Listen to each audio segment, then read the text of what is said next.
Okay, good morning students. Continue करते हैं atomic structure को। लास्ट वीडियोस में हमने पढ़ लिया था डिस्कवरी ऑफ इलेक्ट्रॉन्स, प्रोटॉन्स और न्यूट्रॉन्स। अब हम लोग आज इस वीडियोस में जो आगे की जितनी वीडियोस हैं उनमें क्या जानेंगे, arrangement of electron, proton and neutron in an atom. एक एटम में इलेक्ट्रॉन, प्रोटॉन और न्यूट्रॉन की अरेंजमेंट क्या है, कैसे इलेक्ट्रॉन, प्रोटॉन और न्यूट्रॉन को अरेंज होते हैं, अपने आप ही है वो, हम लोग तो नहीं कर रहे हैं, हम तो सिर्फ फाइंड आउट करेंगे कि कैसे इलेक्ट्रॉन, प्रोटॉन और न्यूट्रॉन अरेंज है। तो अब हमारा जो टॉपिक चलेगा वो है मॉडल्स ऑफ एटम। ये लास्ट तक चलेगा, ठीक है। तो इससे पहले कि मैं ये स्टार्ट करूं तो हमें जानना पड़ेगा मॉडल्स का मीनिंग क्या है। What is the meaning of model? Model होता क्या है? आप लोग सभी स्टूडेंट्स ने अपनी पिछली क्लासेस में क्या किया होगा, साइंस एग्जीबिशंस अटेंड की होंगी। तो साइंस एग्जीबिशंस में क्या करते हैं कि जैसे मान लो कि आपको दिखाना है हार्ट की फंक्शनिंग, तो ऐसा तो नहीं होगा कि आप लोग हार्ट निकाल के रख दोगे कि लो जी देखो ऐसे हार्ट काम करता है, ऐसा तो नहीं होता ना। आप लोग क्या करते हो, हार्ट से रिजेंबल करता हुआ एक मॉडल बनाते हो, आर्टिफिशियल मॉडल, ठीक है। वो आर्टिफिशियल मॉडल आप लोग पेपर से भी बना सकते हैं, वो आप लोग थर्माकोल से भी बना सकते हो, किसी भी चीज से बना सकते हो, इवन आप पेन से भी एक स्ट्रक्चर बना के लेके जा सकते हो, वो भी एक मॉडल ही है। तो मॉडल एक्चुअल में क्या होता है, ये एक थ्योरेटिकल रिप्रेजेंटेशन है जो कि एक्चुअल स्ट्रक्चर से रिजेंबल करते हैं, ठीक है। तो what is a model? Is theoretical representation of is theoretical representation of any structure, किसी स्ट्रक्चर की theoretical representation resembling with actual structure, जो एक्चुअल स्ट्रक्चर से रिजेंबल करे, एक ऐसी थ्योरेटिकल स्ट्रक्चर को क्या बोलते हैं, मॉडल बोलते हैं, ठीक है। ये एक्चुअल नहीं होती है बट एक्चुअल से रिजेंबल करती है, और ये एक्सपेरिमेंटली वेरीफाई भी होना चाहिए कि हाँ ये ऐसे ही काम करेगा, हमारा जो हार्ट है वो ऐसे काम, जो हमने एक्सपेरिमेंटली वेरीफाई किया और उसका एक मॉडल बना के ले लिया और वो एक्सपेरिमेंटली वेरीफाइड है, तो हम कहेंगे कि ये मॉडल करेक्ट है। अगर वो वेरीफाइड नहीं है तो वो इनकरेक्ट मॉडल है। सेम ऐसे ही एटम के भी मॉडल्स ही आते हैं, क्योंकि एटम को हम देख तो सकते नहीं। मैं कहूँ कि भाई चलो एटम देखेंगे, तो एटम को आप देख ही नहीं पाओगे। तो मैं एटम लेके आया तो उसमें एटम को देख नहीं सकते हो, तो एटम के अंदर सब एटॉमिक पार्टिकल्स को कैसे पता करेंगे कि भाई इलेक्ट्रॉन कहाँ पे है, प्रोटॉन कहाँ पे और न्यूट्रॉन कहाँ पे। तो उसके लिए हम लोग क्या करते हैं, मॉडल्स बनाते हैं, ठीक है। तो मॉडल्स बनाएंगे और उन मॉडल्स को फिर एक्सपेरिमेंटल वेरीफाई करके देखेंगे कि हाँ ये ठीक है, तो हम लोग कहेंगे कि ये मॉडल ठीक है, ठीक है। अदरवाइज उस मॉडल को कह देंगे कि ये डिस्कार्डेड, अब इसको यूज नहीं करेंगे। तो बहुत सारे साइंटिस्ट ने, अब मैं आ रहा हूं वापस मॉडल्स ऑफ एटम पे कि क्या होते हैं मॉडल्स ऑफ एटम। तो बहुत सारे साइंटिस्ट ने, various scientists proposed many models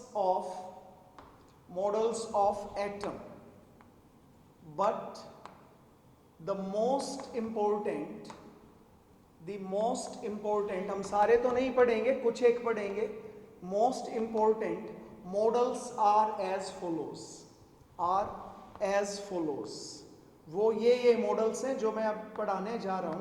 तो सबसे पहले है थॉमसन्स मॉडल ऑफ एटम।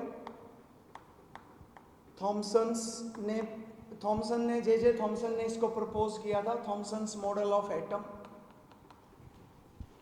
दूसरा है Rutherford model of atom, Rutherford's model of atom.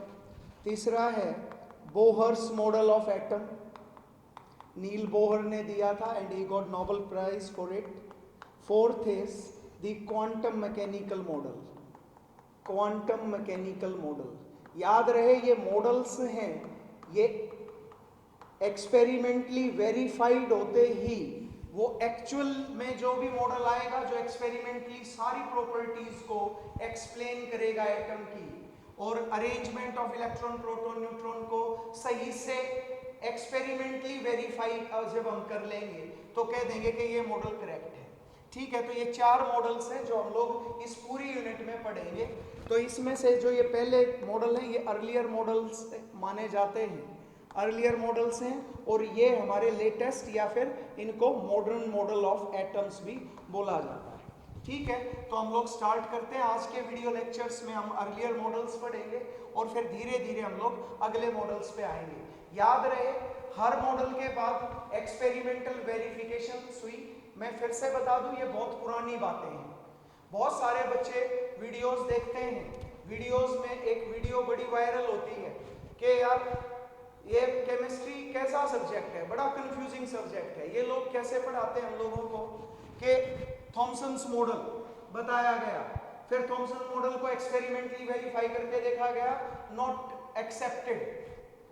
फिर पढ़ाते हैं रदरफोर्ड, जब रदरफोर्ड समझ में आने लगा तो फिर उसके एक्सपेरिमेंटल वेरीफाई किया, बहुत सारी प्रॉपर्टीज, क्योंकि रदरफोर्ड थॉमसन के बाद फिर रदरफोर्ड आया, रदरफोर्ड के बाद बहुत सारी प्रॉपर्टी स्टडीज की गई, पता चला कि वो सारी स्टडीज रदरफोर्ड के हिसाब से गलत आ रही है, तो इसका मतलब रदरफोर्ड को भी नॉट अप्रूव्ड।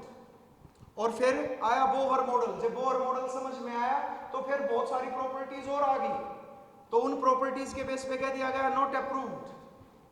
फिर आया क्वांटम मैकेनिकल मॉडल, मतलब जब क्वांटम मैकेनिकल ही करेक्ट था तो क्यों ना क्वांटम मैकेनिकल को ही पहले पढ़ा दिया जाए।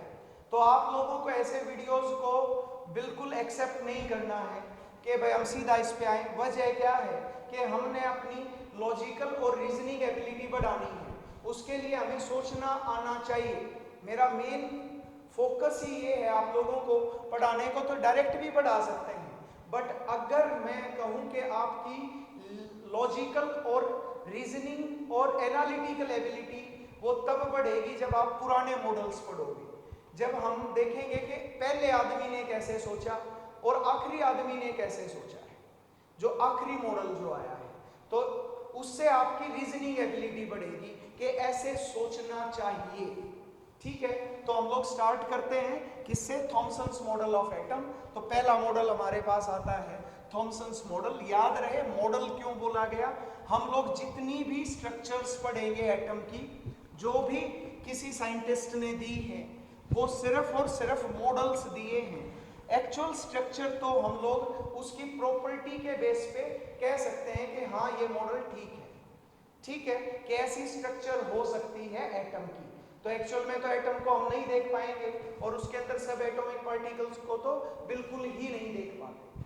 ठीक है, तो स्टार्ट करते हैं। सबसे पहला model Thomson's model of atom. Thomson's model of atom. तो मैं जो बताऊं आप लोगों को कि तुम्हें लगेगा कि बस ये 4 मॉडल ही पढ़ाने हैं, लेकिन ऐसा नहीं है। बीच बीच में मैं 2 चीजें बता दूं आपको कि जो भी प्रॉपर्टीज आएंगी वो टाइमली डेवलप हुई है। पहला जब मॉडल आया, ये मॉडल आया था 1898 में। It was proposed in 1898 by J Thomson. J Thomson ने इसको प्रपोज किया था और उस टाइम तक न्यूट्रॉन की डिस्कवरी नहीं हुई थी। इवन जो अर्लियर मॉडल्स हैं उनमें न्यूट्रॉन की डिस्कवरी नहीं थी। पर मैं आप लोगों को बताऊं, थॉमसन्स मॉडल को मैं तो नहीं बताऊंगा, बट रदरफोर्ड में मैं न्यूट्रॉन भी लिखूंगा।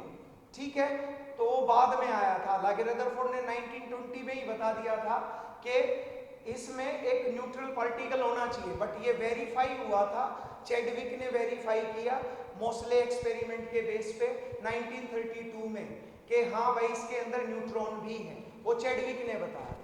ठीक है, लेकिन वो चीज हम लोग यूज कर सकते हैं क्योंकि अब हमें पता है कि न्यूट्रॉन डिस्कवर हो चुका है। ऐसे ही बहुत सारी प्रॉपर्टीज, जैसे पहले जे थॉमसन ने दिया, फिर रदरफोर्ड ने एक एक्सपेरिमेंट किया और फिर पता चला कि ये मॉडल इनकरेक्ट है। फिर इलेक्ट्रोमैग्नेटिक थ्योरीज आई, electromagnetic wave theory, Planck's quantum theory, फिर पता चला कि भाई ये भी गलत है। फिर बोहर ने एक नया ही मॉडल दे दिया। फिर बोहर के बेस पे हम लोगों ने उसके बाद पढ़ा Heisenberg uncertainty principle, de Broglie wave equation, और पता चला ये तो बोहर मॉडल एक्सप्लेन ही नहीं करता। और फिर आया क्वांटम मैकेनिकल। तो कैसे कैसे डेवलप हुए हैं नए नए मॉडल्स, मैं उनकी डेवलपमेंट बीच बीच में बताता जाऊंगा, ठीक है। वो सारी प्रॉपर्टीज पढ़ के और फिर फाइनली अपने मॉडल पे आएंगे और फिर एक्चुअल स्ट्रक्चर एटम की हम जान जाएंगे और actual arrangement electron proton neutron की हमें पता चल जाएगी, ठीक है। तो स्टार्ट करते हैं। सबसे पहला model Thomson's model of atom. तो ये 1898 में जे थॉमसन ने दिया था। इसको वाटरमेलन मॉडल भी बोलते हैं, बट वो भी कैसे क्यों बोलते हैं वो मैं धीरे धीरे बताता हूं। तो स्टार्ट करते हैं भाई। इसके according to J Thomson atom is spherical, atom was spherical in shape. मैं पास्ट टेंस में लिखूंगा भाई इसको, स्फेरिकल इन शेप। अगर मान लो मैं होता जे थॉमसन की जगह पे और उस टाइम पे जो कुछ डिस्कवर था उसके बेस पे बताता कि एटम में इलेक्ट्रॉन और प्रोटॉन कैसे अरेंज है, तो एटम ओवरऑल न्यूट्रल है।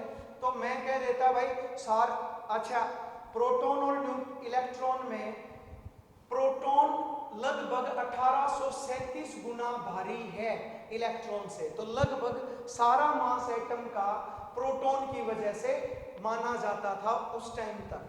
तो मैं कहूंगा कि ज्यादातर पोर्शन में कौन रहेगा, मैक्सिमम स्पेस स्फेरिकल शेप है।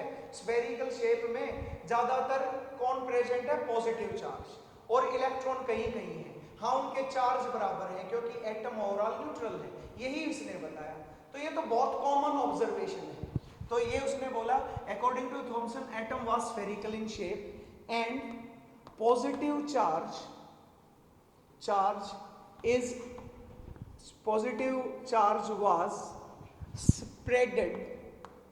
was spreaded thoroughly in an atom। एक एटम में पॉजिटिव चार्ज थोरोली प्रेजेंट है, while negative charge is was embedded in the positive charge. Positive charge में नेगेटिव चार्ज कहीं कहीं पे एम्बेडेड है। मैं जैसे एक फोटो बनाता हूं, यहाँ पे ये स्फेरिकल शेप का एटम है और इसमें मैं ये पॉजिटिव चार्ज को ऐसे डॉटेड लाइन से दिखाता हूं, डॉट से दिखा रहा हूं, ठीक है, नॉट लाइन, डॉट से दिखा रहा हूं, ठीक है। और इसमें नेगेटिव चार्ज कहीं कहीं पे एम्बेडेड है, ठीक है, ये ऐसे एम्बेडेड है। इसमें ये कैसे रिजेंबल कर रहा है, इट रिजेंबल्स with watermelon। जैसे वाटरमेलन होता है वैसा ही ये जो एटम है, एटम वैसा ही है जैसे वाटरमेलन होता है। वाटरमेलन में रेड पोर्शन जो है that is representing the positive charge, वो पॉजिटिव चार्ज को रिप्रेजेंट कर रहा है। और जो सीड्स हैं, ब्लैक कलर के जो सीड्स हैं, वो नेगेटिव चार्ज को रिप्रेजेंट करते हैं। ऐसा लगता है भाई, लगता था उसको। और रेजिन्स इन पुडिंग। रेजिन्स होती हैं किशमिश और पुडिंग मतलब हलवा। जैसे हलवे में किशमिश होती हैं वैसे ही एटम्स के अंदर हलवा तो है पॉजिटिव पोर्शन और किशमिश कहीं कहीं पे जो एम्बेडेड है, गड़ी हुई है, वो क्या है, वो है नेगेटिव चार्ज। तो मैं यहाँ ये भी लिख देता हूं कि जो पुडिंग है, जो हलवा है, वो है क्या, वो है पॉजिटिव चार्ज, और जो रेजिन्स हैं किशमिश, रेजिन्स जो हैं वो नेगेटिव चार्ज को दिखाती है। प्लम भी बोल देते हैं इनको, प्लम पुडिंग मॉडल। तो इसीलिए hence this model is also known as क्या भी बोलते हैं इसको, नोन एज वाटरमेलन मॉडल भी बोलते हैं मॉडल, और resin pudding model of atom, ये भी नाम से जाने जाते हैं। भाई क्यों जाने जाते हैं मैंने बता दिया, ठीक है, ऐसे बना हुआ है। तो ये जे थॉमसन ने बताया। इसके दो इंपॉर्टेंट पॉइंट है, वो याद रखना। वो क्या है कि उसने बताया जैसे अगर तुम तरबूज लेते हो तो तरबूज का वजन बीज की वजह से होता है या रेड पोर्शन की वजह से, तो आप लोग कहोगे सर रेड पोर्शन की वजह से। तो ऐसे ही उसने बोला कि जो पॉजिटिव चार्ज है, positive charge in atom is distributed, was लिखता हूं, was distributed thoroughly in atom, thoroughly and equally, हर जगह पे बराबर डिस्ट्रीब्यूट है और पूरे एटम में फैला हुआ है, ठीक है। Equally, thoroughly and equally in an atom, एक एटम में वो पूरा का पूरा और इक्वली डिस्ट्रीब्यूटेड है। And negative charge is equal to, किसके इक्वल है, equal to positive charge. Negative charge positive charge के बराबर है। ये दो इंपॉर्टेंट उसके पॉइंट्स थे ताकि एटम ओवरऑल न्यूट्रल हो जाए। लेकिन इसकी कुछ लिमिटेशंस थी, वो लिमिटेशंस क्या हैं वो बताने जा रहा हूं अब। तो what are the limitations of Thomson's model?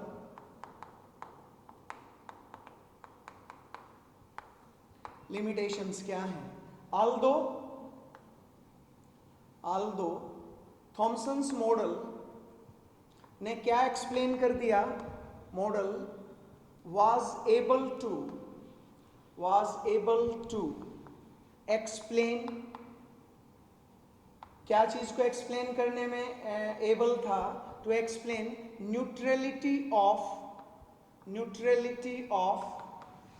Atom. Atom neutral है, एटम पे कोई नेट चार्ज नहीं है, एटम ओवरऑल इज न्यूट्रल, क्योंकि पॉजिटिव चार्ज नेगेटिव चार्ज के बराबर है। जितना पॉजिटिव चार्ज है उतना ही नेगेटिव चार्ज भी है, ठीक है, ऐसा उसने बताया। बट अनेबल टू एक्सप्लेन, क्या चीज एक्सप्लेन नहीं करता, unable to explain Rutherford's model, Rutherford's gold foil experiment, वो इसको एक्सप्लेन नहीं करता था। मैंने पहले भी बताया कि मॉडल तो आ जाए, पर वो मॉडल क्या होना चाहिए, एक्सपेरिमेंटली वेरीफाई होना चाहिए। लेकिन रदरफोर्ड ने जो एक्सपेरिमेंट किया उसको ये मॉडल एक्सप्लेन नहीं करता है। तो अब बात करते हैं अगले मॉडल की, और वो है क्या, रदरफोर्ड्स मॉडल ऑफ एटम, ठीक है। तो ये मैं बताऊंगा अभी गोल्ड फॉयल एक्सपेरिमेंट क्या है, और वैसे बहुत सारे बच्चों को ये पहले से ही पता है। तो शुरुआत करते हैं भाई, Rutherford's model.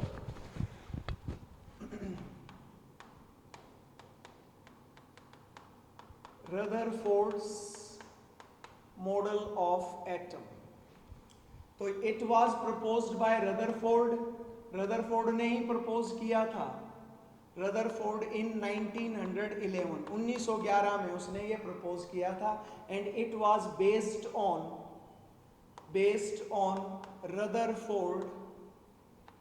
Rutherford gold foil experiment. सारी बातें बताऊंगा, कुछ टेंशन लेने की जरूरत नहीं है कि सर ये क्या है, मैं बिल्कुल सिस्टम से ही बताऊंगा। इसको क्या भी बोलते हैं, इस मॉडल को discovery of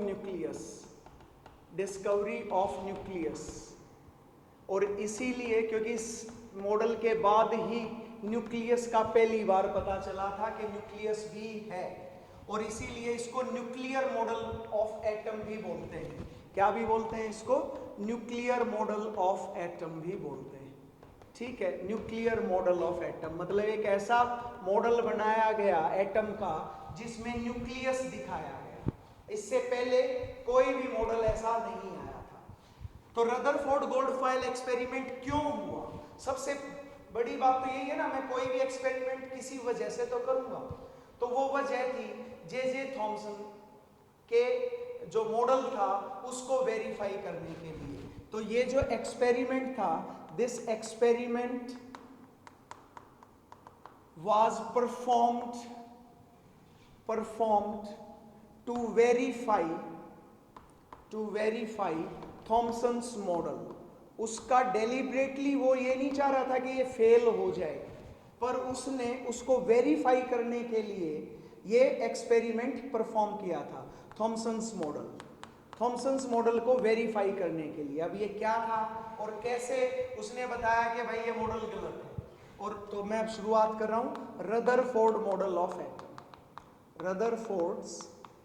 Rutherford's gold foil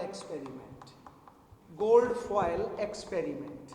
तो इसमें तो शायद कोई ऐसी टर्म नहीं है जो आपके लिए नई होगी, कोई ऐसी चीज जो ना समझ में आ रही हो। Rutherford is the name of scientist, gold is a metal and foil means बहुत thin पार्ट उसका, तो उसकी थिकनेस बहुत कम थी।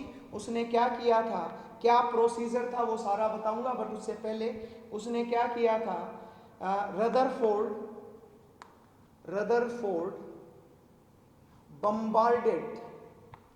बम्बार्डेड बहुत सारी, उसने क्या की, बम्बार्डेड अल्फा रेज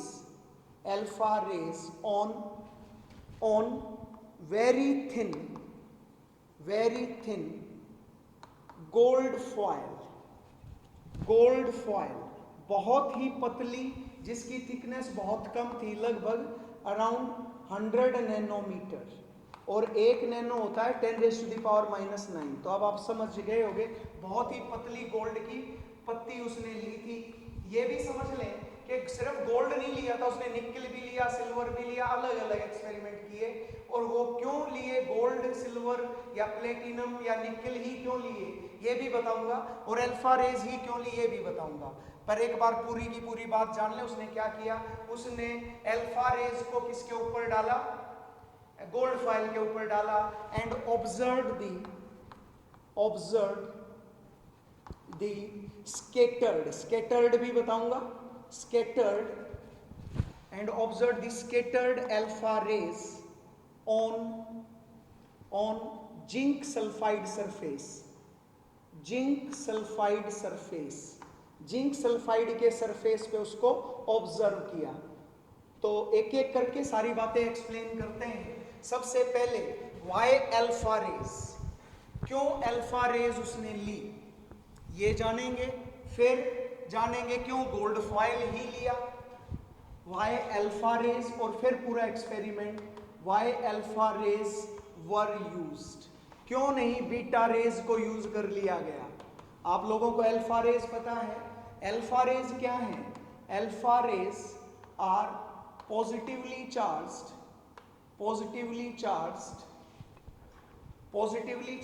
है, heavy rays are positively charged, heavy rays बहुत भारी है और पॉजिटिवली चार्ज है, ठीक है। सबसे पहले hence they can penetrate through the positive charge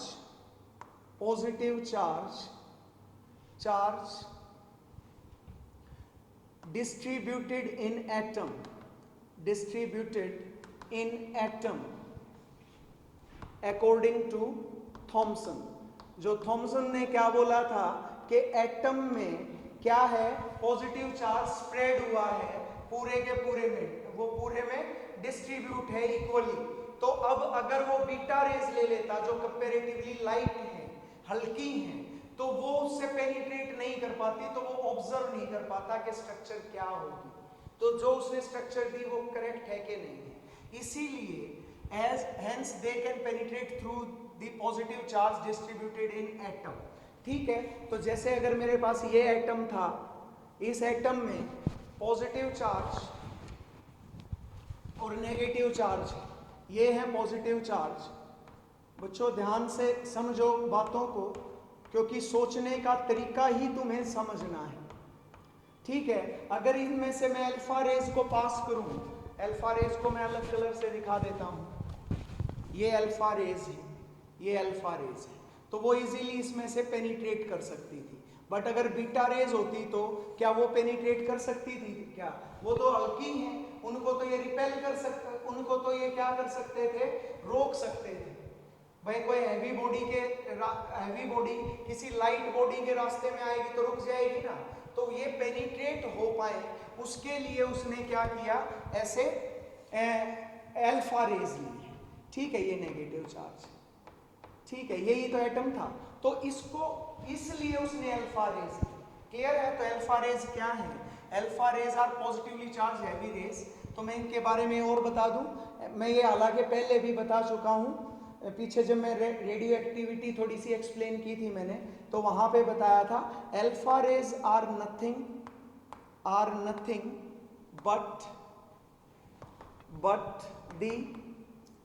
but the helium nucleus, वो हीलियम का न्यूक्लियस ही है और कुछ नहीं है।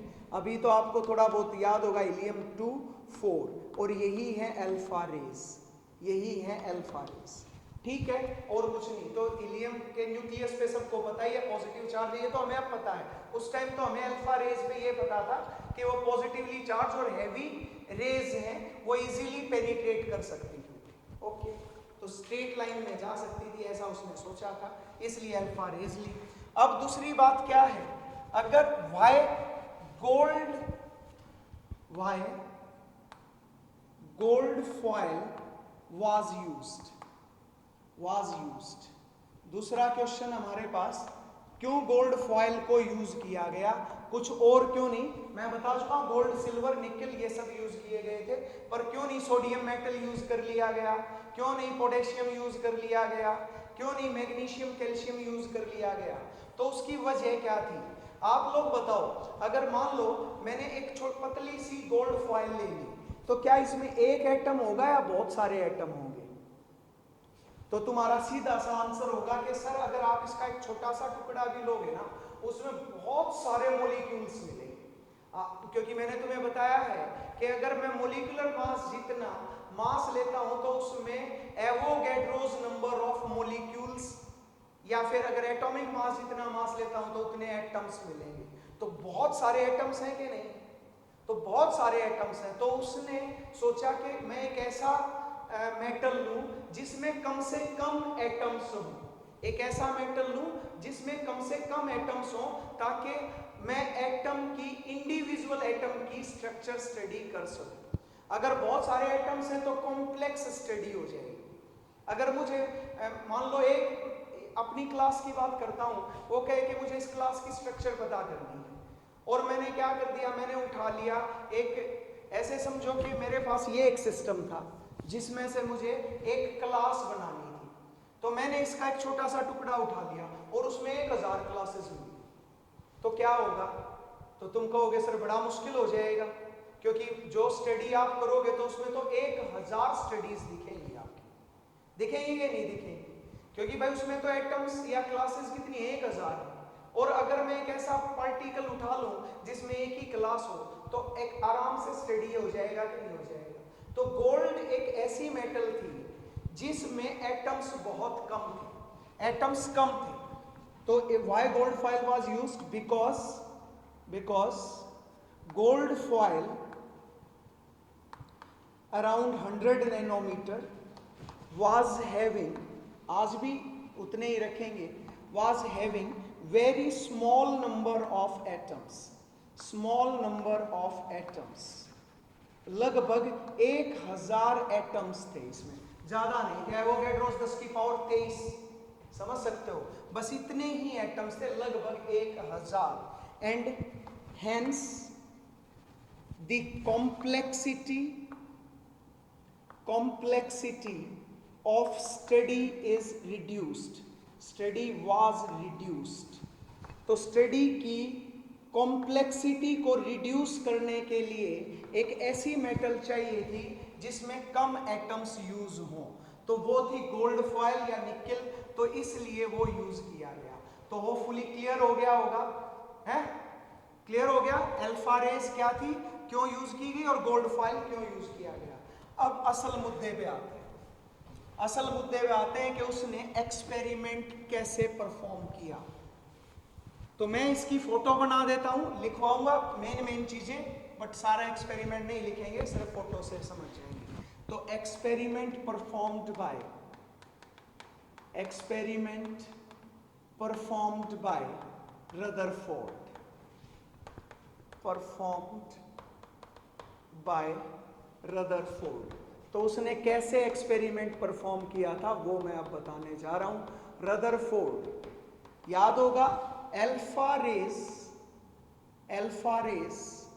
Are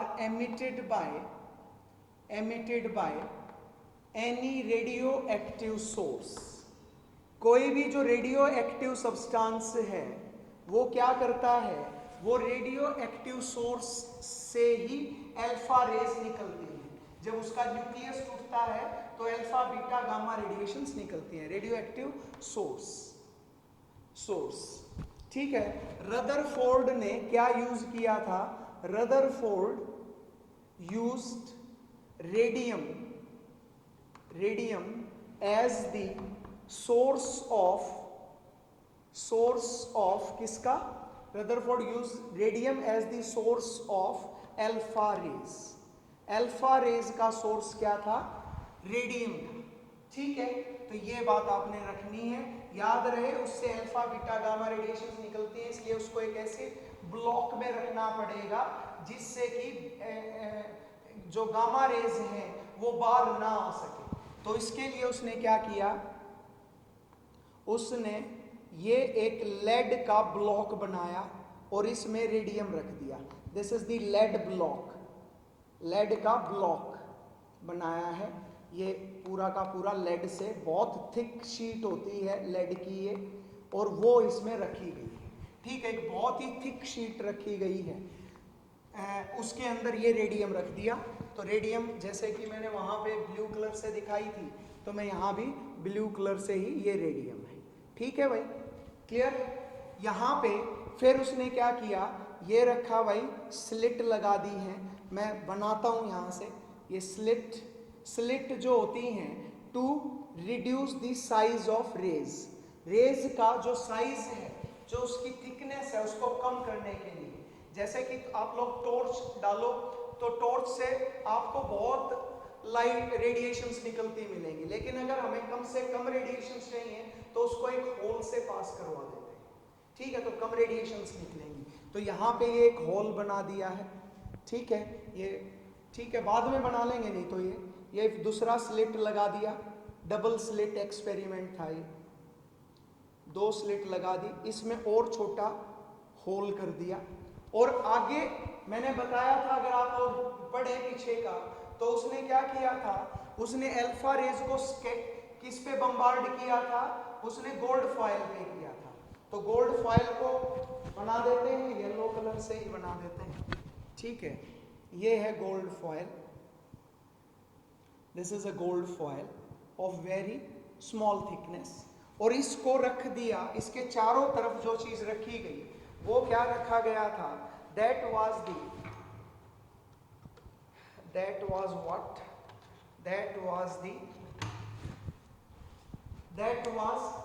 a film of zinc sulphide. Zinc sulphide की फिल्म उसने रख दी थी यहाँ पे ऐसे, ये जिंक सल्फाइड, ताकि ये स्केटर्ड रेडिएशंस को, जो स्केटर्ड अल्फा रेज हैं उनको देख सके। और इसके आगे एक होल छोड़ दिया गया है। ये है पूरे की पूरी, this is the zinc sulphide film. ठीक है, इस पे जिंक सल्फाइड है। जिंक सल्फाइड क्या शो करता है, it shows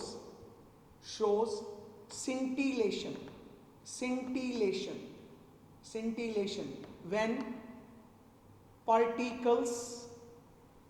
particles strike on its surface। Strike on its surface. मैं बताता हूं क्या है ये सिंटिलेशन, हालांकि मैं पहले भी बता चुका हूं। याद हो जैसे कि जब आप दो पत्थरों को टकराते हो तो क्या होता है, लाइट जनरेट होती है ना, सेम ऐसे ही इसको बोलते हैं सिंटिलेशन। जब कोई पार्टिकल किसी दूसरे पार्टिकल के सरफेस पे टकराएगा तो वहां पर कुछ ग्लो जनरेट होगा, और उसी को क्या बोला गया था, उसी को क्या बोला था भाई, that is called the scintillation. Clear, जो ग्लो होगा। तो यहां पर जैसे ही ग्लो होगा वो हमें पता चल जाएगा। ओके, तो ये है gold foil, this is the gold foil. AU is the symbol, Oram बोलते हैं, ओरम, ओरा, ओरा पता होगा ना, जैसे कि आपने बहुत सारी भगवान की मूर्तियां देखी होंगी और उनके पीछे वो पीला पीला सा बना देते हैं चक्कर सा, वो उसका ओरा है, ओरा, ठीक है, तेज, तो गोल्ड जैसा चमकता है उनका चेहरा, तो वो aurum, aurum is aura, aura gold, और AU का, AU is the symbol of gold. ठीक है, ये स्लिट्स हैं, these are the slits just for thickening of the alpha rays. अब यहां से अल्फा रेज का निकलना शुरू होता है, ठीक है, अल्फा रेज यहां से निकली, ये अल्फा रेज निकली यहां से, ठीक है, तो जब यहां से निकलेंगी तो ये साइज इसका क्या हो है, कम है, तो ये क्या करेगा, ये सभी को अलाउ नहीं करेगा, सिर्फ कुछ को ही अलाउ करेगा, क्योंकि ये स्लिट का काम है। ठीक है, अब क्या होगा, यहां से ये थिन होके निकलेगी। ठीक है, थोड़ा सा भाई एडजस्ट करना पड़ेगा आप लोगों को, क्योंकि इतना अच्छा मैं डायग्राम में अच्छा नहीं हूं। तो ये अल्फा रेज है, ये रेडियम रखा हुआ है यहाँ पे, this is radium, this is lead sheet, ये क्या निकल रही है, अल्फा रेज, ये स्लिट से होके थिन हुई और फिर आगे और भी थिन हो गई और यहाँ से ये थिन होके निकली और ये इस पे जाके स्केटर हुई। अगर तो ये किसको फॉलो करता, जे थॉमसन्स मॉडल के अकॉर्डिंग, तो ये सीधी पेनिट्रेट करके और सीधी यहां टकरा जानी थी, समझ गए। तो ये था पूरा का पूरा एक्सपेरिमेंट। अब क्या हुआ, जो रेडिएशंस यहां से गई, the alpha rays striking on the surface of gold foil get scattered, वो स्कैटर होगी। अब स्कैटर्ड का मीनिंग क्या है, स्कैटरिंग होती है, आप लोग समझ लें, स्कैटरिंग होता है, स्कैटरिंग इज द डेविएशन या फिर डिफ्लेक्शन भी बोल सकते हो, डिफ्लेक्शन, डेविएट मतलब होना है अपने रास्ते से चेंज हो जाना। जैसे कि तुम्हारे माँ बाप भी बोलते होंगे तुम लोगों को कि भाई तू तो डेविएट हो गया यार, तेरा गोल तो था IIT का, तेरा तो गोल था नीट का, लेकिन तू तो डेविएट हो गया। तो डेविएट मतलब तूने अपना रास्ता बदल दिया। तो डेविएशन और deflection of rays from their straight line, उनका जो स्ट्रेट लाइन जो थी उससे डेविएशन को ही क्या बोलते हैं, straight line. On striking with particles, जब वो पार्टिकल्स से स्ट्राइक करें और वो अपना रास्ता बदल लें, इज नॉन एज स्कैटरिंग, उस डेविएशन को ही क्या बोलते हैं, स्कैटरिंग बोलते हैं। तो यहां से जाएंगी तो कुछ टकराएंगी एंड दे गेट स्कैटर्ड, और यहां से बहुत सारी रेडिएशंस निकली हैं, कोई एक नहीं निकली है, बहुत सारी रेडिएशंस निकली हैं। तो ये एक्सपेरिमेंट उसने किया है परफॉर्म। मैं बहुत सारी बनाऊंगा भाई, ठीक है, आप लोग ये ना समझे सर छेद तो एक ही निकलेगी, लेकिन इसमें एक रेडिएशन नहीं निकलती, बहुत सारी निकलती हैं। तो इतना मैंने बताया, मैं इतना अच्छा नहीं हूं, और वैसे भी ये चीजें आपको दिखानी भी हैं, तो इसीलिए मैं थोड़ा सा बड़ा साइज भी लिख रहा हूं। तो ये रेडिएशंस हैं जो कि इस स्लिट से होके आई है और इसके ऊपर स्कैटर हो रही है, ठीक है। तो क्या होना चाहिए था, if it is following the J Thomson's model, तो सारी रेडिएशन ही दी जानी चाहिए थी, लेकिन ऐसा नहीं हुआ। उसने देखा कि क्योंकि सारे में पॉजिटिव चार्ज इक्वली डिस्ट्रीब्यूटेड था, तो सारी या तो डेविएट होती तो एक जैसी डेविएट होती। लेकिन क्या हुआ कि मैक्सिमम जो रेडिएशंस थी, जैसे कि ये इसमें से पार होके कहाँ पे चली गई, ये चली गई भाई ऐसे, ठीक है। मैंने रेडिएशंस बनाई हैं टोटल 6, तो ये इधर होती हुई यहाँ स्ट्राइक करी, तो यहाँ पे आपको एक स्पॉट दिखेगा। आप लोग अगर उधर जाके देखें तो इसके फिल्म के पीछे आपको जैसे स्ट्राइक करेगी अल्फा रेज तो स्पॉट आ जाएगा, यहाँ पे आएगी तो यहाँ पे स्पॉट आ जाएगा, तो पता चल रहा है, ठीक है। तो क्या देखा उसने, ये भी मैं लिखूंगा कि क्या ऑब्जर्वेशंस थी। कुछ रेडिएशंस दे गेट डिफ्लेक्टेड, वो डिफ्लेक्ट हो गई, they get deflected from the straight line, मतलब स्केटर हुई है, they get scattered. The alpha ray striking on the surface of gold foil gets scattered, वो स्केटर भी हो रही है, वो स्ट्रेट लाइन में नहीं जा रही, जैसा कि उसने सोचा था। अगर थॉमसन्स मॉडल ठीक है तो उसके हिसाब से वो सीधी जानी चाहिए थी।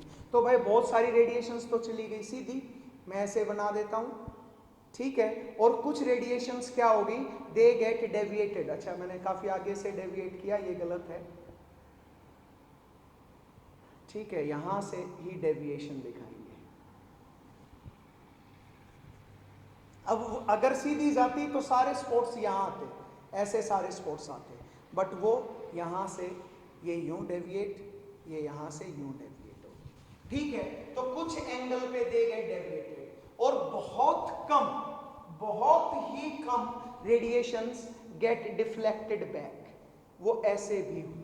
तो ऐसे स्कैटरिंग हुई है, टोटल 3 और 2 5 और 1 6 थी, एक और बना देता हूँ क्योंकि मैंने टोटल यहाँ पे 7 बनाई है, तो 7 है। तो जब ये इससे जा रही है, कुछ तो सीधी चली गई, जैसे 4 सीधी चली गई, 2 डिफ्लेक्ट होगी और बहुत ही कम क्या होगी, दे डिफ्लेक्टेड बैक। तो ये था पूरा का पूरा एक्सपेरिमेंट, जिसको क्या बोला जाता है, रदरफोर्ड गोल्ड फॉयल एक्सपेरिमेंट या रदरफोर्ड अल्फा रे स्कैटरिंग एक्सपेरिमेंट, अल्फा रे गोल्ड फॉयल स्कैटरिंग एक्सपेरिमेंट बोला जाता है इसको, ठीक है। मैंने सारी बातें क्लियर कर दी, ये था जो एक्सपेरिमेंट उसने परफॉर्म किया था। अब इसने क्या ऑब्जर्व किया है, यहाँ पे क्या क्या ऑब्जर्वेशंस थी, वो मैं अब आप लोगों को बताने जा रहा हूं। तो ऑब्जर्वेशंस क्या ऑब्जर्व किया, होना तो जो चाहिए था वो मैंने बता ही दिया, सारी सीधी जानी चाहिए थी। Observations, most of the alpha rays passed through gold foil undeviated, ज्यादातर क्या होगी, undeviated पास होगी, ठीक है। A few rays, दूसरी ऑब्जर्वेशन क्या थी, a few alpha rays get deflected or deviated up to very small angle, एक छोटे से एंगल पे they get deflected, ठीक है। a few and a very few alpha rays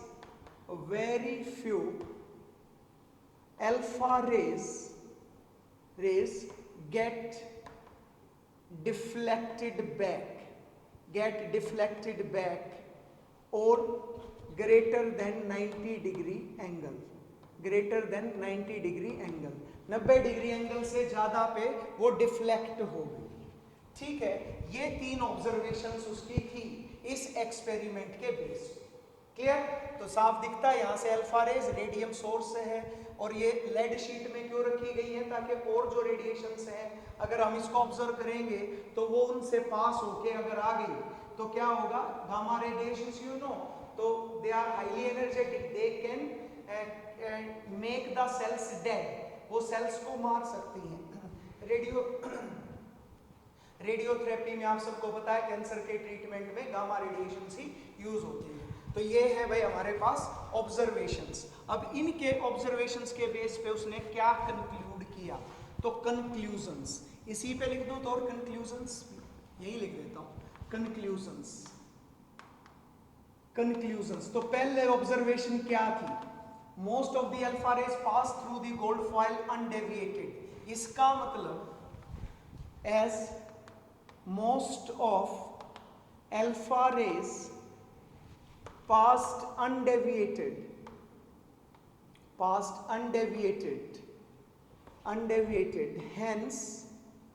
hence most of the space of atom is either vacant, या तो उसमें कुछ है नहीं, वैकेंट, और occupied by very light particles.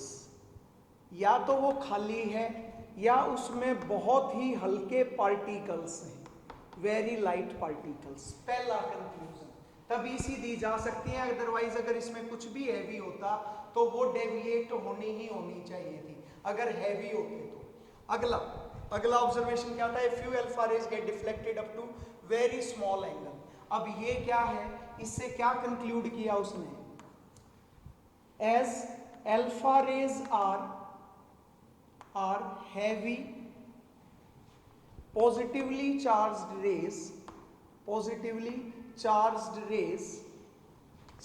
rays, hence they can be deflected only by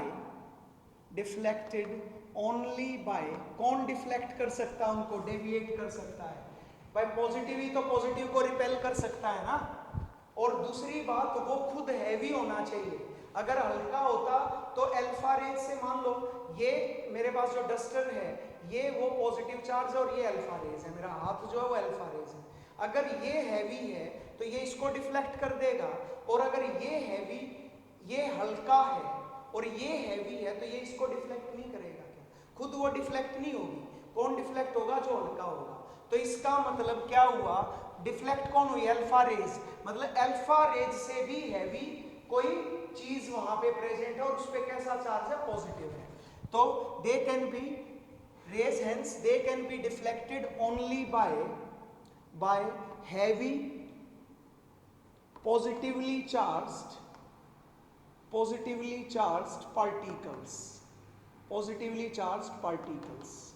ठीक है, तो दूसरा कंक्लूजन ये बताया भाई कि जो एटम के अंदर ज्यादातर स्पेस जो क्या है वो खाली है या फिर उसमें लाइट पार्टिकल्स हैं, और दूसरा एटम के अंदर क्या है? एक पॉजिटिवली चार्ज्ड पार्टिकल है जो हैवी है।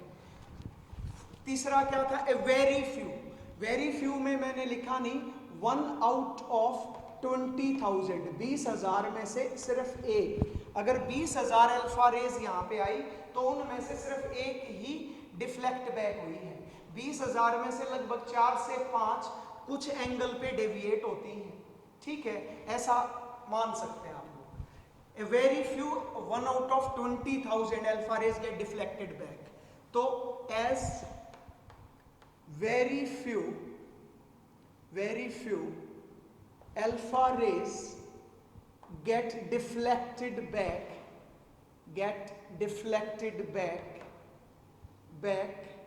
and hence आप समझे कि डिफ्लेक्ट बैक। अब समझो ये है मेरे पास वो पॉजिटिव चार्ज, अगर इसके आमने सामने टक्कर होती है ना पॉजिटिव चार्ज की तो ही वो वापस इसको धकेलेगा, ये तो हैवी है ना। तो क्या होगा? डिफ्लेक्ट बैक किया। अगर मान लो इसकी बजाय इतना साइज होता, न्यूक्लियस का इतना साइज होता, अब समझो अब कितनी रेज आके टकरा रही है? 4, तो 4 डिफ्लेक्ट होती। अगर ये है अब 4 आ रही है, 4 में से कितनी टकराएगी? एक ही तो डिफ्लेक्ट बैक होगी। तो इसका मतलब जो पॉजिटिवली चार्ज है, hence the size of heavy positively charged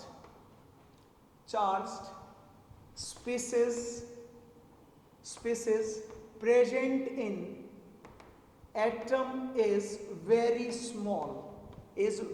small as compared to size of an atom। एक एटम के साइज के कंपैरिजन में इस पॉजिटिवली चार्ज हैवी स्पीसीज का क्या है, साइज बहुत छोटा है. दिस पॉजिटिवली चार्ज्ड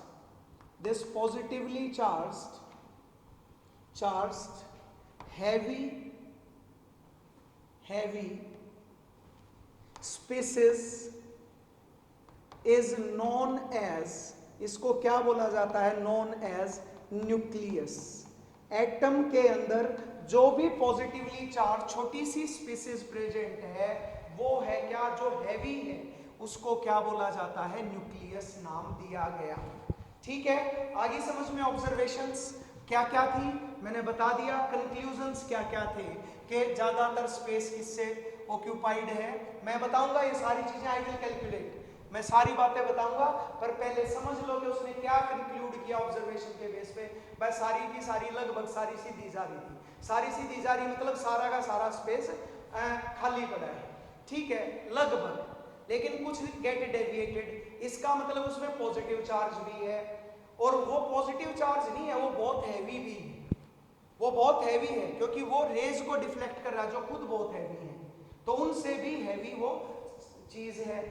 ठीक है, और इसका साइज क्या है, क्योंकि सिर्फ एक ही रे 20,000 में से डिफ्लेक्ट हुई, 20,000 आके टकराई, सिर्फ एक हुई क्योंकि एक ही इसके आमने सामने आ गई. इसका साफ मतलब क्या है कि इसका साइज छोटा है. अगर साइज बड़ा होता तो एक से ज्यादा डिफ्लेक्ट हो जाती, तो इसका साइज बहुत कम है. तो ये 2-3 कंक्लूजन्स उसने दिए, और इन कंक्लूजन्स के बेसिस पे उसने क्या दिया, मॉडल दिया. तो मैं बताता हूं. तो यहां पे रदरफोर्ड मॉडल ऑफ एटम. अब आता है असली चीज, रदरफोर्ड्स मॉडल. ये था रदरफोर्ड का मॉडल, और इसके बेस पे जो मैंने बताया, जो ये अल्फा रे स्कैटरिंग जो नहीं होनी चाहिए थी, जैसा कि उसने बोला था, अगर स्कैटरिंग हो भी रही थी तो सारी बराबर होनी चाहिए थी. भाई पॉजिटिव चार्ज रिपेल कर रहा है और इक्वली डिस्ट्रीब्यूट हो रहा है एटम में, तो वो तो हर जगह बराबर ही तो रिपेल करेगा ना सबको. डिफ्लेक्ट बैक कर रहा है तो सबको बराबर डिफ्लेक्ट बैक करे, नहीं कर रहा, इसका मतलब वो मॉडल गलत है. तो क्या किया, तो based on conclusions of alpha ray gold foil experiment Rutherford proposed a model known as Rutherford model of atom.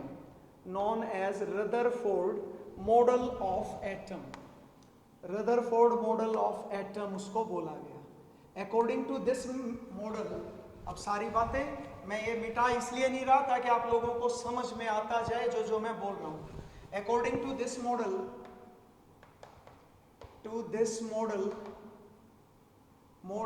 atom is consisting of two parts. Atom 2 part से मिलके बना हुआ है पूरा का पूरा atom. First is the nucleus part.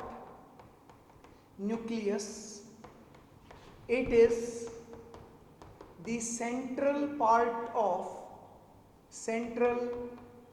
Of atom.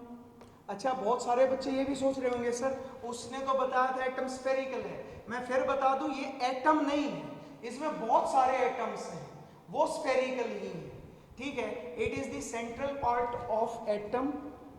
It is the central positively charged part of atom. Almost all mass of atom is concentrated in nucleus. Nucleus में atom का पूरा मास कंसंट्रेटेड है ऑलमोस्ट, क्योंकि इलेक्ट्रॉन्स तो बिल्कुल light particles हैं, उनका negligible mass है. तो एटम का सारा मास किस में है, न्यूक्लियस में है. तो एज क्या है, बड़ी इंटरेस्टिंग बात है. As nucleus is positively charged, nucleus is positively charged, nucleus positively charged है, and positive charge is due to protons, protons की वजह से है, hence nucleus is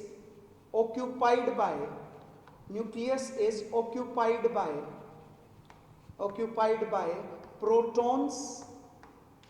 protons and neutrons।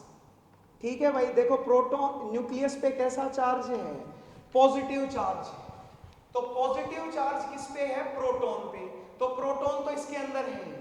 और बाद में रिसर्च से पता चला कि भाई जो एटम का सारा मास किसकी वजह से है, न्यूक्लियस की वजह से, और अगर उसमें सिर्फ प्रोटॉन होते तो प्रोटॉन के मास जितना ही तो मास आता, पर उससे डबल आ रहा था, तो इसका मतलब उसमें कोई ऐसी चीज भी है जो कि जिस पे चार्ज नहीं है, और वो है न्यूट्रॉन। तो इनको बोला गया protons and neutrons. And the species present in nucleus, the particles कौन कौन से, proton and neutron present in nucleus are known as, क्या बोला जाता है उनको, नोन एज न्यूक्लियॉन्स। क्या बोलते हैं उनको, न्यूक्लियॉन्स। तो ये सारी बातें आपको पता होनी चाहिए कि कैसे, पहला पार्ट उसने बताया कि एटम दो पार्ट से बना है, न्यूक्लियस वो है जिस पे पॉजिटिव चार्ज है, तो ये है वो पॉजिटिवली चार्ज स्पीसीज जिसमें क्या क्या है, प्रोटॉन और न्यूट्रॉन है। अब आ जाओ सेकंड, दूसरा पार्ट क्या था, extra nuclear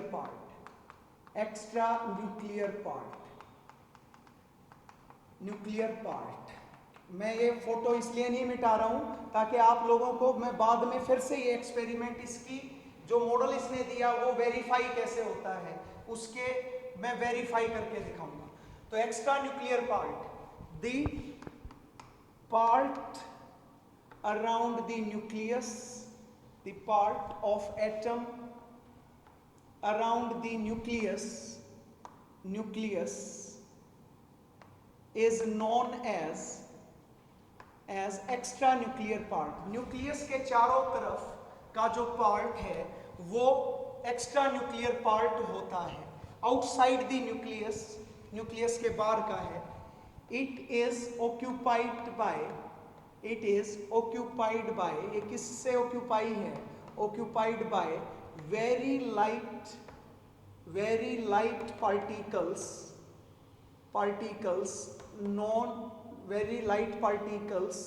these are electrons। Electron से VIZ, मतलब मैं जहां पे लिखूं VIZ का मतलब है these are, ये किससे ऑक्यूपाई था, इलेक्ट्रॉन से।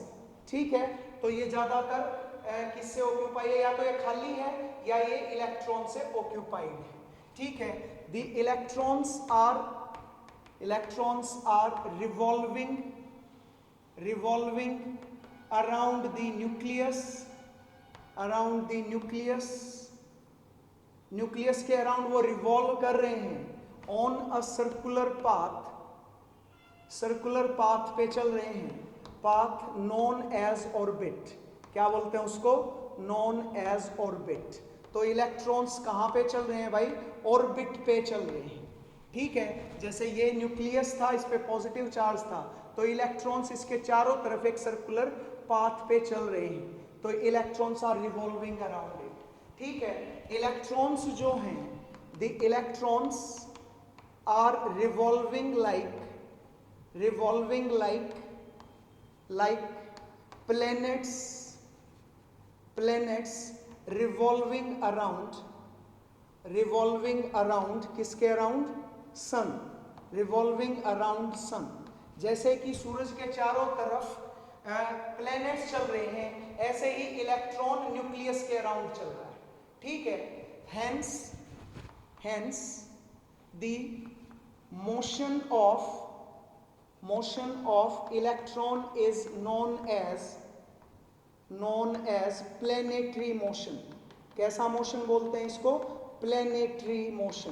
प्लैनेट्स जैसा है इसलिए ये प्लेनेटरी मोशन बोला जाता है। ठीक है भाई, ये उन्होंने बता दिया। सेंटर में न्यूक्लियस, न्यूक्लियस में पे पॉजिटिव चार्ज और इसमें कौन रहेगा, प्रोटॉन और न्यूट्रॉन, और इसके चारों तरफ इलेक्ट्रॉन घूमेंगे और इसको क्या बोला गया, एक्स्ट्रा न्यूक्लियर पार्ट, और ये मॉडल उसने दे दिया गया। ठीक है, अब ये इसको बताना है स्टेबिलिटी ऑफ एटम, एटम कैसे स्टेबल है। ठीक है, तो explanation of stability, explanation of stability of atom, atom stable कैसे हुआ आप लोग समझ सकते हो। As electron is very light negatively charged particle, ये नेगेटिवली चार्ज्ड पार्टिकल है, and nucleus is heavy positively charged particle, positively charged body, it is positively charged body। भाई ये तो हैवी है, सारा मास यहाँ पे है और इलेक्ट्रॉन इसके चारों तरफ घूम रहा है। तो जैसे ये मॉडल लेके आया रदरफोर्ड, तो उसको बोल दिया गया कि भाई तूने मेरा मॉडल तो फेल कर दिया, तो ये बता कि जब इलेक्ट्रॉन इसके चारों तरफ घूम रहे हैं, इलेक्ट्रॉन तो हल्का सा है, तो पॉजिटिव चार्ज इसको खींच नहीं लेगा अपनी तरफ। ठीक है, so is very light, hence electron should fall in nucleus. तो वो न्यूक्लियस में गिर क्यों नहीं जाता, गिर जाना चाहिए कि नहीं गिर जाना चाहिए। और अगर न्यूक्लियस में इलेक्ट्रॉन आ गया तो क्या होगा, पॉजिटिव नेगेटिव चार्ज मिलके क्या बना लेंगे, जीरो, और it means no existence of atom, atom exist ही नहीं करेगा। ये भी याद रखो कि जब पॉजिटिव चार्ज और नेगेटिव चार्ज एक दूसरे के कांटेक्ट में आते हैं, भाई पॉजिटिव नेगेटिव चार्ज टोटल तो न्यूट्रल हो सकता है, बट वो जब दोनों के पास आते हैं, बराबर चार्ज आता है, तो वो चीज खत्म हो जाती है, दैट गेट वेनिश्ड, वो समाप्त होगी, उसका कोई एग्जिस्टेंस नहीं। पर एटम तो एग्जिस्ट करता है, तो इसका साफ मतलब है कि ये चीज को वो एक्सप्लेन नहीं कर रहा था। थॉमसन ने ये सवाल किया कि भैया तो फॉल इन न्यूक्लियस में गिर जाना चाहिए, एंड हेंस, यहां लिख देता हूं, एंड हेंस एंड कंसीक्वेंटली इस वजह से क्या हो जाना चाहिए, consequently the atom should vanish, and consequently atom should vanish, atom को खत्म हो जाना चाहिए। ठीक है, तो तेरे मॉडल में वो बात नहीं, तो इसलिए so to explain stability of atom,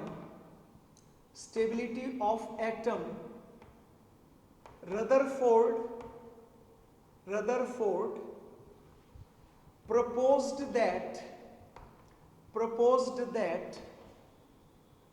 अब क्या प्रपोज किया ये समझो। अब उसके लिए आपको थोड़ा सा फिजिक्स पे चलते हैं। जब मैंने फर्स्ट टाइम 11th क्लास में गया तो मेरे टीचर ने पूछा था, भाई मैं अगर एक रस्सी पे वेट बांध के और मैं ऐसे घुमाता हूं और मैं उसको छोड़ दूं तो वो कहां जाएगा। तो हमारा सीधा सा आंसर था कि सर जहां पे भी छोड़ोगे वो ऐसे निकल जाएगी, या तो यूं या यूं या यूं या ऐसे, कहीं ना कहीं तो जाएगी ना, ऐसे ही डायरेक्शन में जैसे छोड़ेंगे वो सीधी, इसको बोलते हैं टेंजेंशियल डायरेक्शन। तो वो टेंजेंशियल डायरेक्शन में जाएगी। क्यों जाएगी टेंजेंशियल डायरेक्शन में, क्योंकि उस पे एक फोर्स लगी है बाहर की तरफ, जिसको बोलते हैं centrifugal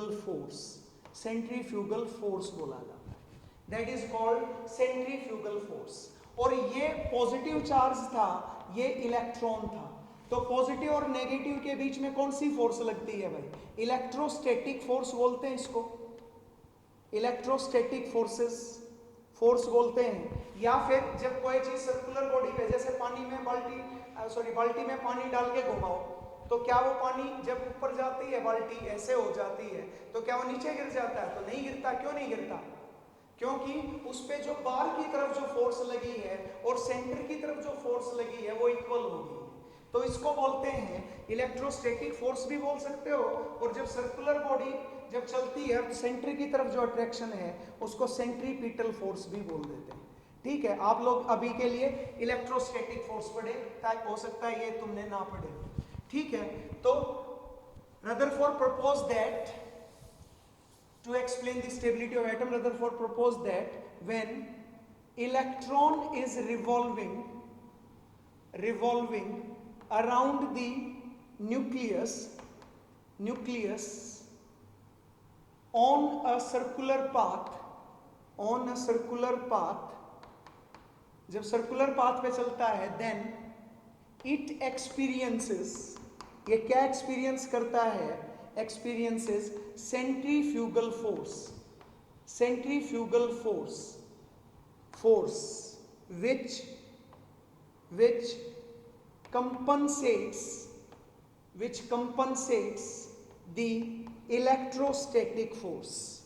which compensates the electrostatic force between nucleus and electron.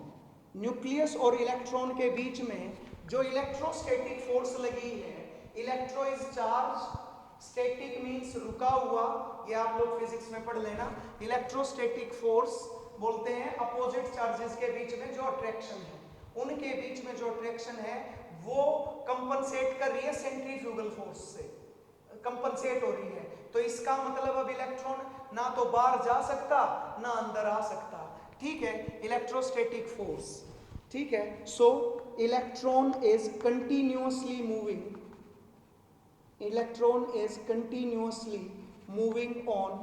Moving around nucleus and does not fall in nucleus, and this is explaining the stability of the atom की स्टेबिलिटी को एक्सप्लेन कर दिया किसने, रदरफोर्ड ने। Clear है, तो सब कुछ आ गया समझ में। तो न्यूक्लियस है भाई सेंटर में और चारों तरफ इलेक्ट्रॉन है। अब देखो, अगर मान लो कि यहाँ पे मैं क्या लिख देता हूँ, ये बना दिया मैंने एटम, ये चारों तरफ क्या घूम रहा है, ये है न्यूक्लियस। अब क्या होगा, ज्यादातर स्पेस में तो क्या इलेक्ट्रॉन तो सीधा जा रहा है, लेकिन जैसे ही वो इस पॉजिटिव चार्ज के कांटेक्ट में आया, रिपेल करना शुरू कर दिया, और जैसे इसके सामने से टक्कर हुई तो ये डिफ्लेक्ट बैक हो गया। तो एक्सप्लेन हो गया कि नहीं हो गया? तो अब उसके हिसाब से ये सही है। ठीक है, रदरफोर्ड। लेकिन ये अभी भी बहुत सारी इसकी लिमिटेशंस है जो मैं आप लोगों को आगे बताऊंगा। तो अभी क्या बच गया, साइज ऑफ एटम का comparison. Now I can omit it. तो मैंने बताया था, यहां पे अभी मैं बता रहा हूं, ये सारी चीजें अब एक्स्ट्रा बताऊंगा। अभी तो बहुत सारी बातें तुम्हारे दिमाग में चल ही रही होंगी। तो सबसे पहले है comparison of size of atom and nucleus. Nucleus और एटम के साइज का कंपैरिजन। मैंने बताया अभी आप लोगों को, लाखों अल्फा रेज जाती हैं, उनमें से एक दो ही रेज डिफ्लेक्ट बैक होती है, बाकी या तो छोटे से एंगल पे जाती है या फिर सीधी निकल जाती है। तो तुम्हारे दिमाग में आएगा कि सर इसका मतलब क्या, कितना साइज में डिफरेंस है, ये हमें जानना है। तो जानते हैं भाई कैसे, comparison of size of atom and nucleus. याद रहे, फ्रॉम एक्सरे स्टडीज से ही हम ज्यादातर क्या करते हैं, साइज का पता लगाते हैं, स्ट्रक्चर का पता लगाते हैं। From x ray studies it was observed that the radius of diameter है एक्चुअल में, diameter of nucleus is of the order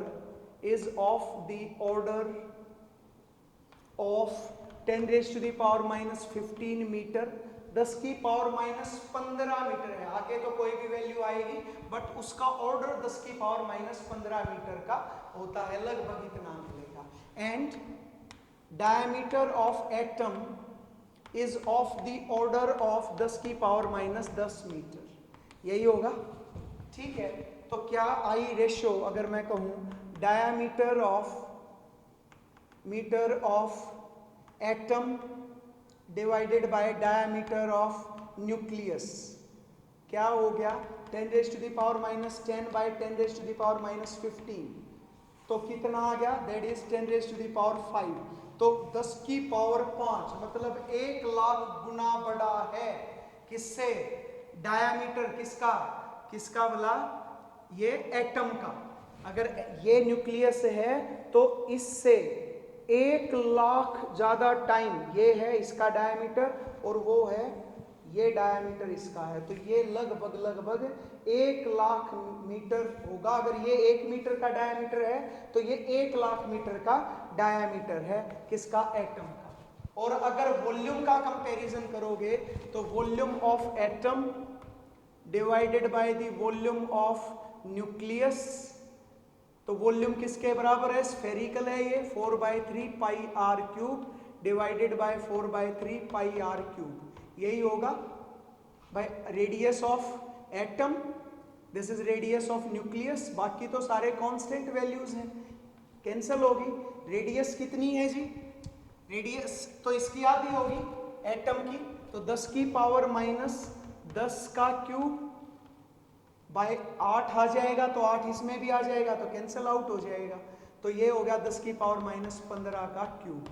ठीक है, this is volume of atom divided by volume of nucleus, तो ये कितना होगा 10 की पावर -30 डिवाइडेड बाय 10 की पावर -45, तो ये ऊपर जाएगा तो 10 की पावर 15 आ गया ना। तो वॉल्यूम ऑफ एटम किसके बराबर है, 10 raise to the power 15 times the volume of nucleus.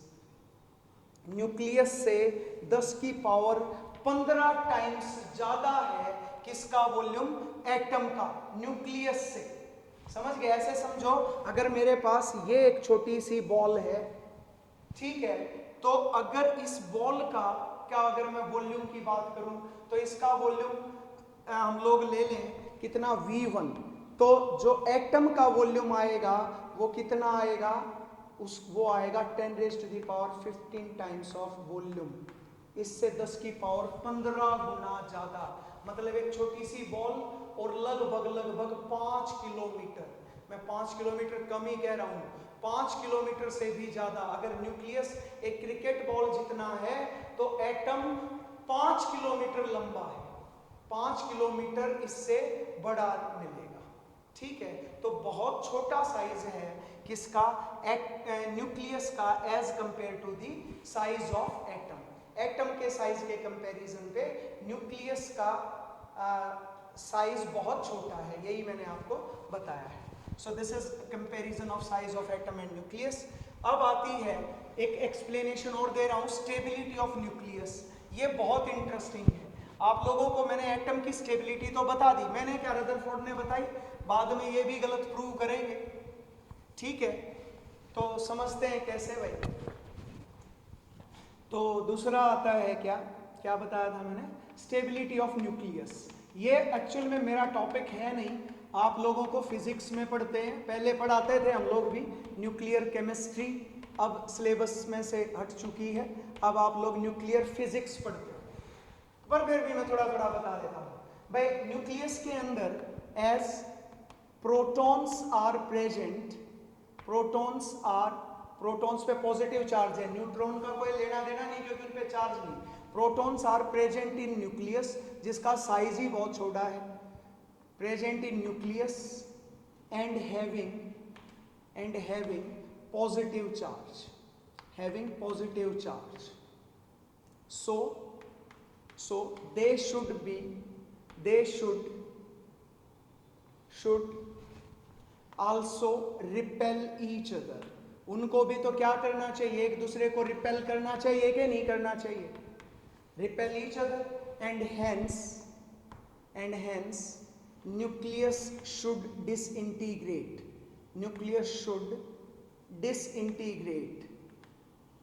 Nucleus को क्या हो जाना चाहिए भाई, टूट जाना चाहिए कि नहीं टूट जाना चाहिए। इंटीग्रेशन का मतलब होता है एडिशन, डिसइंटीग्रेशन का मतलब होता है सब्ट्रैक्शन या फिर टूटना।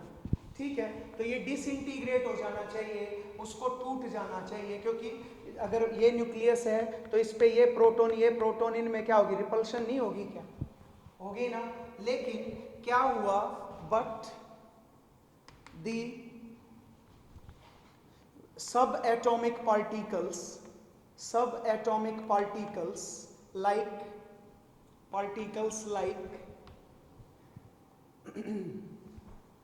mesons, positrons,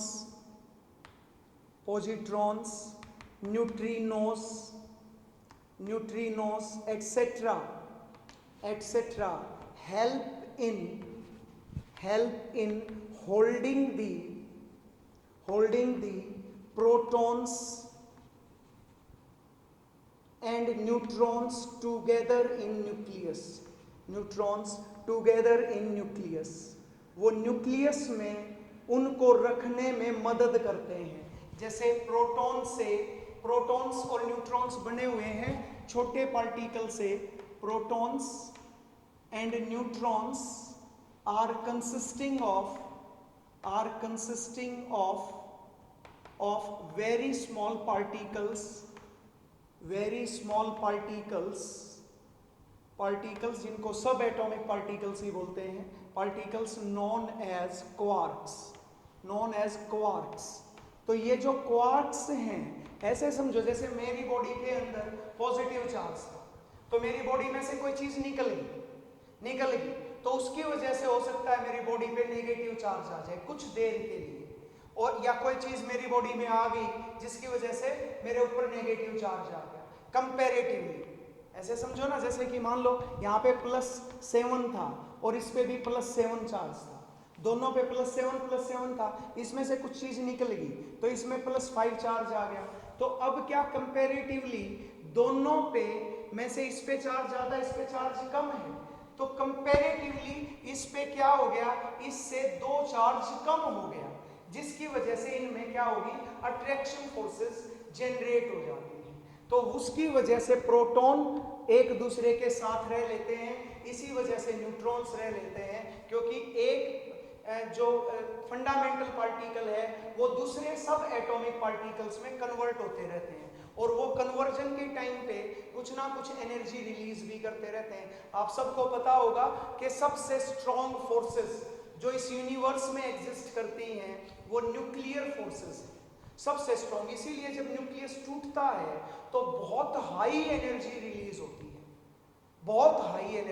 होती है, तो इसी वजह, पता ही होगा ना, अल्फा बीटा गामा, अभी मैंने बताया गामा रेडिएशंस हाईली एनर्जेटिक है। न्यूक्लियर बॉम्ब जो बने हुए हैं वो सारे के सारे न्यूक्लियस के फिजन पे ही डिपेंड करते हैं, न्यूक्लियस टूटता है बहुत हाई एनर्जी रिलीज होती है। तो ये है वजह भाई। तो ये क्यों है, क्योंकि इनके अंदर और भी सब एटॉमिक पार्टिकल्स हैं जो कि इनको एक दूसरे के साथ रखे हुए हैं। ठीक है, तो मेरे हिसाब से मैंने आज आपको 2 मॉडल्स बताए, और वो क्या क्या थे। पहला था Thomson's model of atom, simply था, मैं कंक्लूड कर देता हूं, तुम्हारे दिमाग में आएगा सर लिमिटेशंस इसकी, तभी तो अगला मॉडल पढ़ेंगे। लेकिन उन लिमिटेशन से पहले कुछ आपको प्रॉपर्टीज पढ़नी पड़ेंगी, फिर मैं प्रॉपर्टीज क्या, पहले आपको थ्योरी पढ़नी पड़ेगी, इलेक्ट्रोमैग्नेटिक वेव थ्योरी और प्लैंक्स क्वांटम थ्योरी। जब आप ये दोनों थ्योरीज पढ़ लोगे फिर मैं लिमिटेशंस बताऊंगा, और फिर लिमिटेशंस के बाद आपको बताऊंगा क्या, नया model, Bohr's model of atom. उससे पहले मैं कल जो नेक्स्ट वीडियो आएगा कल ही बनाएंगे, उसमें आपको एटॉमिक नंबर, मास और इलेक्ट्रोमैग्नेटिक वेव थ्योरी और प्लैंक्स क्वांटम थ्योरी, ये चीजें मैं आप लोगों को देने वाला हूँ। ओके, तो आज इसलिए मैं अभी लिमिटेशंस नहीं बता रहा हूँ, किसकी, रदरफोर्ड मॉडल ऑफ एटम की। बाकी होपफुली आप लोगों को बहुत चीजें नहीं पता चली होंगी। तो क्या थे भाई मॉडल्स ऑफ एटम, मैंने आज पढ़ाया, तो आप लोगों को बताया कि मॉडल्स ऑफ एटम्स को हमने 4 टाइप्स में बांट लिया, 4 मॉडल्स थे। तो पहला मॉडल्स क्या था, थॉमसन्स मॉडल ऑफ एटम क्या था। थॉमसन्स मॉडल के अकॉर्डिंग एटम के एक स्फेरिकल शेप है जिसमें पॉजिटिव चार्ज इक्वली स्प्रेड है, और उसमें negative charge is embedded like black seeds in red portion of watermelon, ऐसे उसने बोला। फिर पता चला ये अल्फा रेज जब इस पे डाली वो ना तो इक्वली डेविएट हो रही ना इक्वली इसमें से पेनिट्रेट हो रही, तो पंगा था। तो इसलिए नया मॉडल आया कौन सा, Rutherford model of atom. Rutherford model of atom ये किस पे बेस्ड था? पूरा का पूरा अल्फा रे गोल्ड फॉइल स्कैटरिंग एक्सपेरिमेंट था ये। तो इसमें क्या किया गया था, उसको पता चला कि एटम के दो पार्ट हैं, एक है न्यूक्लियस, न्यूक्लियस पे कौन रहता है? प्रोटॉन एंड न्यूट्रॉन रहते हैं, और इसके चारों तरफ एक्स्ट्रा न्यूक्लियर पार्ट जो है उसमें कौन चलता है? इलेक्ट्रॉन। तो ये न्यूक्लियस है और इसके चारों तरफ सर्कुलर पाथ पे क्या चलते हैं? इलेक्ट्रॉन्स चलते हैं, और इस सर्कुलर पाथ को क्या बोला जाता है? ऑर्बिट बोला जाता है। तो ये बातें भाई रदरफोर्ड ने बताई थी। अब अगला मॉडल करने से पहले हम कुछ बेसिक चीजें जानेंगे। पहले एटॉमिक नंबर, मास नंबर, जैसे न्यूक्लियस पे चार्ज है तो ये प्रोटॉन बता देता है कि अगर इस पे +2 चार्ज है तो 2 प्रोटॉन रहे होंगे, और ओवरऑल एटम न्यूट्रल है तो इलेक्ट्रॉन तो बराबर आएंगे, अगर 2 प्रोटॉन है तो 2 इलेक्ट्रॉन। तो यही एटॉमिक नंबर और मास नंबर मेरा नेक्स्ट वीडियो में आएगा, आप लोग उसमें वो देख लें। ठीक है बच्चों, तो मिलते हैं नेक्स्ट वीडियो में, बाय।